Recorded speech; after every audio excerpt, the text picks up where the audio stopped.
ఈసారి లోక్సభ ఎన్నికలను ప్రభావితం చేసే రెండు సమస్యలు.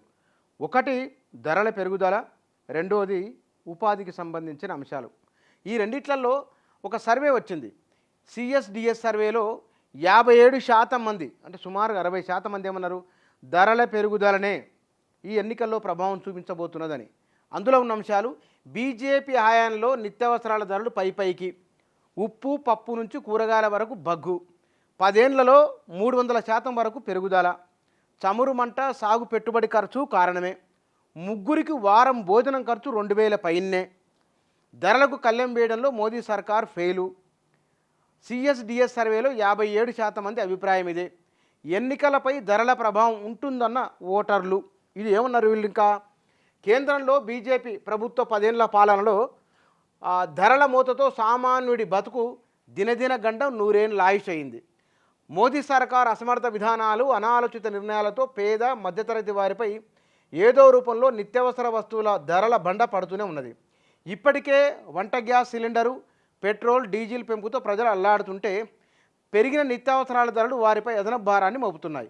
అందుకే ఎన్నికల ఫలితాలపై ధరల ప్రభావం ఖచ్చితంగా ఉంటుందని 57% మంది చెబుతున్నారు. ఎవరు? సిఎస్డిఎస్ సర్వేలో వెళ్ళని అభిప్రాయం. ఇందులో ఇంకా కొన్ని విషయాలు ఉన్నాయి. ఏమిటది? ఏ ఎన్నికల్లో ధరల ప్రభావం ఎంత ఉన్నది? 1996, 2009, 2014, 2019, 2024, 96 తీసుకున్నాం. 96లో ధరల ప్రభావం ఏ ఎన్నికల్లో ఎంత అన్నప్పుడు 96లో 8.3% ఉన్నది ధరల పెరుగుదల ప్రభావం. 2009లో 8.5% ఉన్నది మొత్తం పాపులేషన్లో, ఓటర్లలో. 2014లో 18.3% ఉన్నది 2014 ఎన్నికల ప్రభావం. 2019లో 6.3% ఉన్నది, చాలా తక్కువ ప్రభావం ఉన్నది.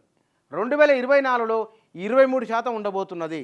అంటే ఈ దేశంలో ఉన్న ప్రజలు 50%కి పైబడి 60% మంది వరకు ధరల పెరుగుదల ప్రభావం ఉంటుందని భావిస్తున్నట్టు ఈ సర్వే చెప్తున్నది. కాబట్టి మొత్తంలో ఎంత ప్రభావం ఉండొచ్చు అంటే 23% వరకు ఆ ప్రభావం ఉండవచ్చు. ఎన్నికలను ప్రభావితం చేసే అంశాలలో ఈ అంశం 24% ఉండబోతున్నది. దీనికి తోడు ఉద్యోగాలకు సంబంధించింది కావచ్చు, తదితర అంశాలు చాలా ఫ్యాక్టర్స్ ఉంటాయి కాబట్టి అవి ఇందులో ప్రభావాలు చూపుతాయని చెప్తున్నారు.